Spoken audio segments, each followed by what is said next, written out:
It was never much of a secret that the Republic was dominated by humans.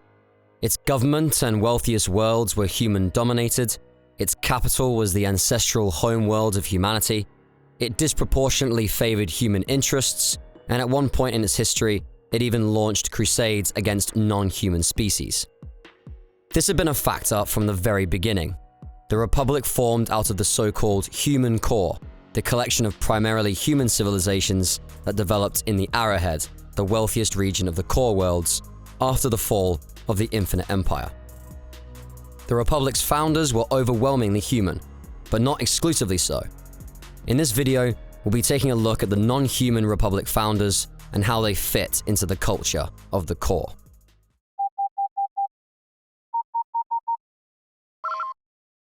Attention, Sergeant on deck! The human civilizations of the Arrowhead were almost all started by sleeper ship expeditions launched from Coruscant between 27500 and 2500 BBY, which steadily diverged from Coruscantite culture over the millennia. Some of the oldest children of Coruscant, among them Ulsakan, Humbarine, and Alderaan, ended up sending out their own sleeper ships and starting their own colonies, dividing the human core between a rapidly diversifying group of human cultures. But there was one human world that wasn't colonized by Coruscant: Corellia. The Corellian humans had not arrived in their home system by sleeper ship, but by the manipulation of greater powers. The entire Corellian system was artificial, with its central star and all of its planets dragged into place from across the galaxy by the unfathomably powerful Celestials, who blessed the system with 5 habitable worlds: Corellia, Solonia, Drawl, Talus, and Tralus, as well as Centerpoint Station, the ancient space station they used to build the system. The Corellians, it was believed, had been seeded on Corellia by the Celestials themselves. But the Corellians weren't the only sentients in the 5 brothers, as the worlds of the Corellia system came to be known.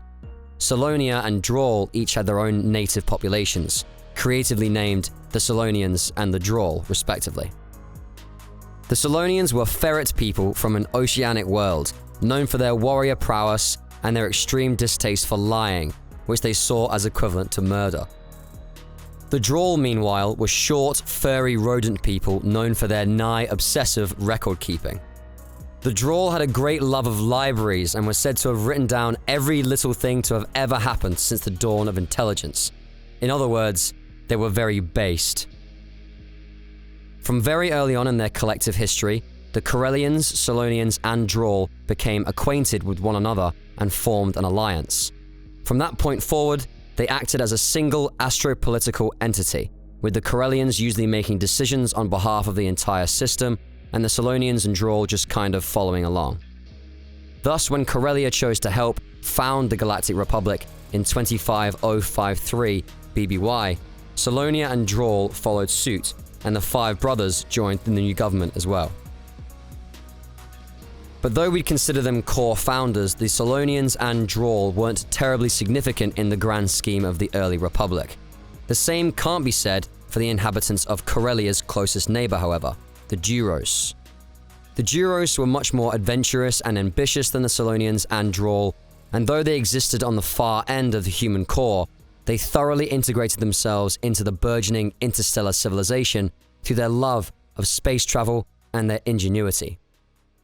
Duros traders played a vital role in the pre-Republic core, and they would continue to do so in the age of the Republic. The Duros were said to be explorers at heart, honoring the title Traveler more than any other, and constantly pushing the fringe of known science. They were brave, ambitious, and incredibly intelligent, but above all, they were always curious and eager to learn. This trait was so deeply embedded in the Duros of this age that they acquiesced to domination by the Rakata solely to have new opportunities to examine the off-worlders' technology. That's not to say the Duros were pushovers, however. When the Infinite Empire started to collapse, they fought just as hard as the humans in the uprising against the Rakata. The Duros' interest in Rakatan technology persisted after the fall of the Infinite Empire, and it was this curiosity that allowed them to make one of the most important advancements in galactic history: the invention of the modern hyperdrive. By reverse engineering the Rakatans' force-sensitive hyperdrives, the Duros were able to create versions of the technology that worked without the use of the Force. The hyperdrive spread like wildfire across the human core, and it was this invention that laid the groundwork for the creation of the Republic. The Duros, perhaps more than any other species, played a vital role in the Republic's founding. At this point in their history, Duro was ruled by a hereditary monarchy, with the reigning monarch in 25053 BBY being Queen Rana Mas Treeholt. Her long rule saw Duro integrated fully into the Republic and its human-dominated culture, establishing the Duros as the masters of hyperspace and some of the foremost shipbuilders in the Republic. The Duros forged some of the Republic's oldest and most important hyperspace routes, and their shipyards became so powerful that the Duros shipbuilding corporations eventually took over the government, replacing the monarchy with a corporatocracy. During the early years of the Republic, the Duros played another vital role for the young galactic government. It provided a link with the Republic's closest neighbors. For the first 10,000 years of Republic history, the Republic's closest neighbor was the Herglic trade empire, which dominated the southern core.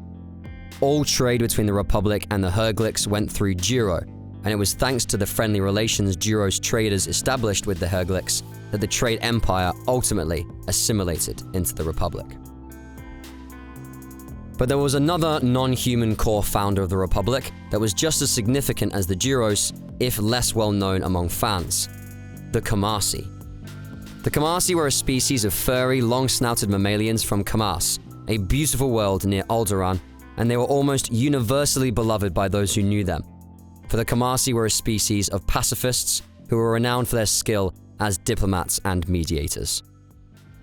The Caamasi were gifted with a unique trait known as memnai, which were extremely vivid memories that they could share with each other and with Force sensitives, which the receiver would experience as if the memory was their own.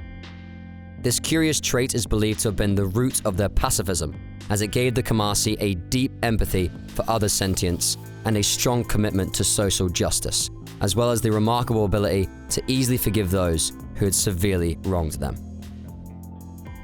Caamasi negotiators played a vital role in the unification of the human core under the banner of the Republic, and the Caamasi instilled the Republic with its best values and principles, balancing out its more cold-hearted side for millennia.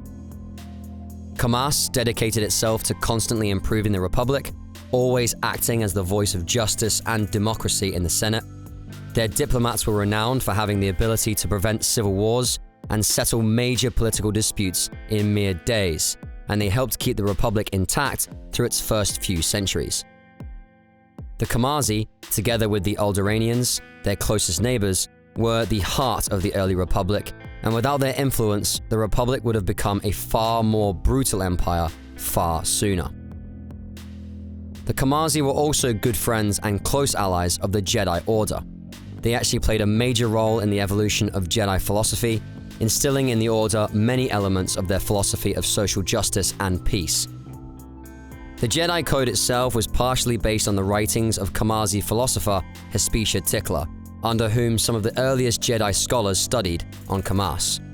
In the Republic's early years, the Caamasi played a vital role in convincing the Jedi to ally with the Republic, and it was the Caamasi who guided the Jedi, who for centuries had lived in meditative isolation on Osas, into settling into a new role as the valiant Knights of the Republic, the defenders of peace and justice. So, those were the stories of 4 non-human species that played vital roles in the founding of the Republic. But what do you think? Would you like to see full videos on any of these species? Feel free to post your thoughts in the comment section below.